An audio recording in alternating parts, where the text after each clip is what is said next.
Komið í sæl. Íslendingar sækjast nú eftir því mun meira mæli en áður að leigja ódýrar ósamþykktar íbúðir í iðnaðarhverfum á höfuðborgarsvæðinu. Mikið af þessu húsnæði hefur verið innréttað til að mæta húsnæðisþörf erlendra verkamanna sem hingað hafa streymt undanfarin ár, en nú eru margir þeirra á förum og Íslendingar sem eru í fjárhagsþrengingum vegna kreppunnar vilja flytja inn. Mörg hundruð íbúðir eru í iðnaðarhverfum á Stór-Reykjavíkursvæðinu þótt menn verði ef til vill ekki svo mikið varir við íbúðabyggðina þegar ekið þessi hverfi. En ef betur er aðgáð má sjá að víða í atvinnuhúsnæði býr fólk, jafnvel heilu fjölskyldurnar. Oft er að ræða útlendinga sem koma hingað án fjölskyldu til að vinna stundarsakir, en í öðrum tilfellum er þetta fjölskyldufólk. Nú ertu með eina allavega lausa íbúð hérna tilbúna allavega til leigu. Hvað hafa margir haft samband? Það er búið að hafa samband í dag, auglýstum þetta í dag og það er frá milli 15 og 20 manns búin að hringja og fólk er farið að koma á að skoða. Hvað er þetta, Íslendingar eða erlendir verkamenn? Hvort heldur sem það er bæði. Ég er auðvitað bara að leita með lægstu leigu sem til er og auðvitað er þetta eftirsóknarvert sem lægri leigu, það er ekki spurning. Hvað ertu tilbúin eða getur þú borgað mikið? Ég er tilbúin að upphæðið sem sett er 90.000 með rafmagni og hita, ekki hærra. Alveg saman hvernig íbúðin er. Það er ekki hægt. Umrædd íbúð sem Egill var að skoða er í atvinnuhúsnæði við Súðavog.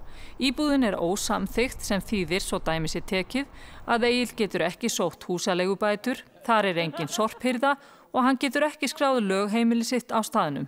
Íbúðin uppfyllir heldur ekki að öllu leyti þær kröfur sem gerðar eru brunavarnir, því á hana vantar svalir. En verðið er hagstætt og það skiptir miklu máli í þessu árferði.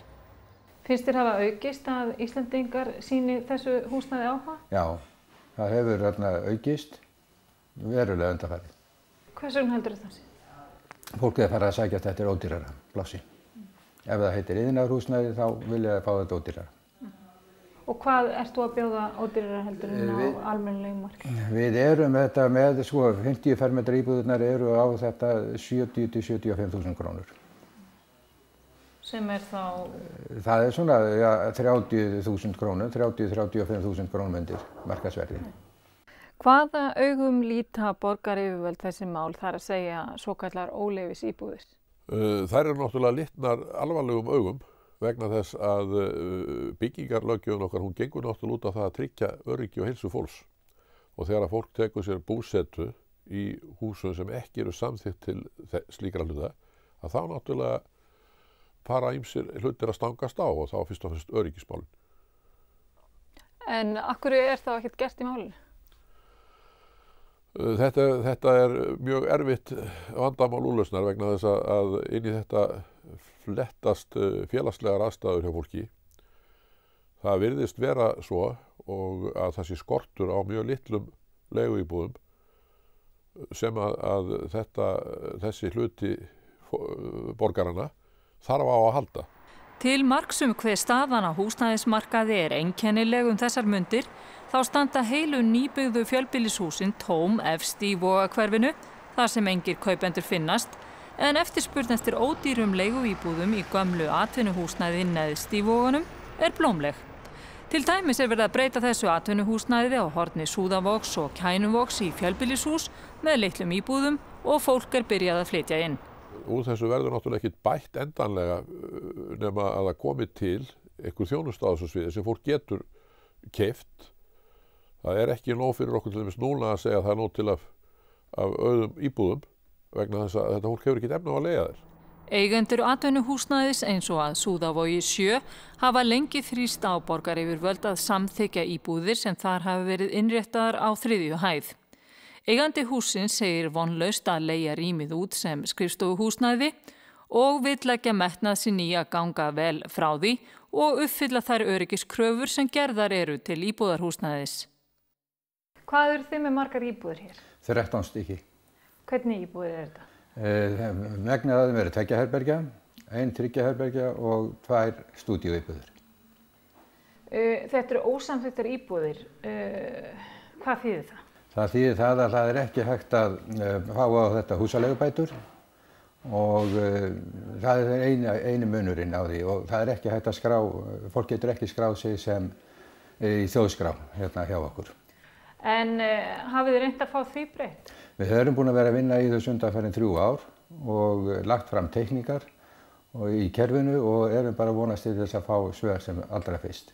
Þarna hefur Reykjavíkurborg breytt skipulagið þannig að það er heimil búseta í tengslum við starfsstöð. Það sé vinnustofa sem að tengist íbúðinni. En ekki bara hrein íbúðabyggð? Ekki hrein íbúðabyggð, það náttúrulega er miklu drastískara vegna þess að það þarf að sjá fyrir svo margháttaðri þjónustu, sorphirðu, það þarf að huga að skólamálum, það þarf að skipuleggja gönguleiðir fyrir börn og fleira og tengja þessi hverfi betur þá öðrum hverfum.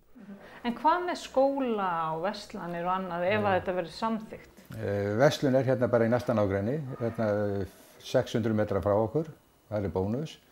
Skólarnir eru náttúrulega hérna hinum megin við Langásveginn, þar frá eru skólar og þetta er, sem sagt, má segja orðin blöndu rými. Það er búið að samþykkja íbúðir hérna í þessari götu.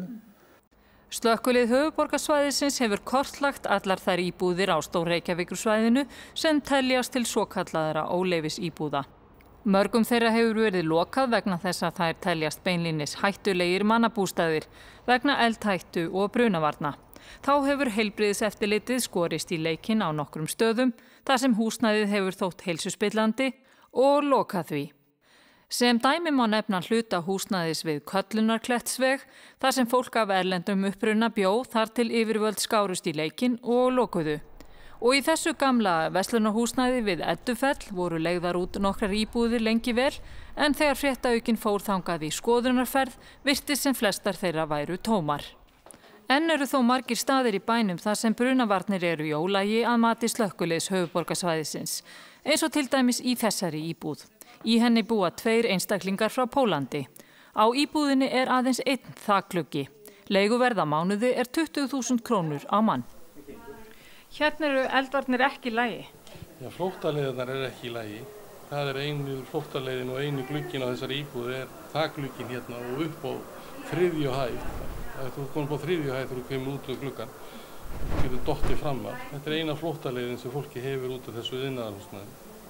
Og það er starfsemi hérna niðri sem er mjög eldfim líka? Þetta voru umdælt húsnæði að það skulle vera dekkjaverkstæði undir þessari íbúð og undir öllum þessum íbúðum sem eru hér. Og við erum verið að hafa miklar áhyggjur af því að þetta hefur brunnið þetta hús einu sinni og þetta getur alltaf komið fyrir aftur. Já, það er nokkuð mörg húsnæði sem ekki er í lagi en það er líka önnur hús sem eru mjög fínu lagi. En hér er ekki svalir, þetta er bara upp á þak úr 2 íbúðum af þessum íbúðum hér og svo hinnar eru með flóttaleiðir út stiga. Og hérna búa hjón við börn og heilbrigðiseftirlitið hefur verið að gera athugasemdir líka með okkur á þessu húsnæði. En er ekki ódýrt að leigja hérna? Jú, við vorum að heyra að það væri mjög ódýrt hérna. Við erum ekki alveg klárað í hvað þessi leiga er hér en fólki virðist ánægt sem er hérna. Þetta er náttúrulega allt útlendingar. Taka misjafnlega vel á móti okkur þegar við erum að koma að skoða. Góðan daginn. Talar íslensku? Talar íslensku? Já. Jú. Fuck you.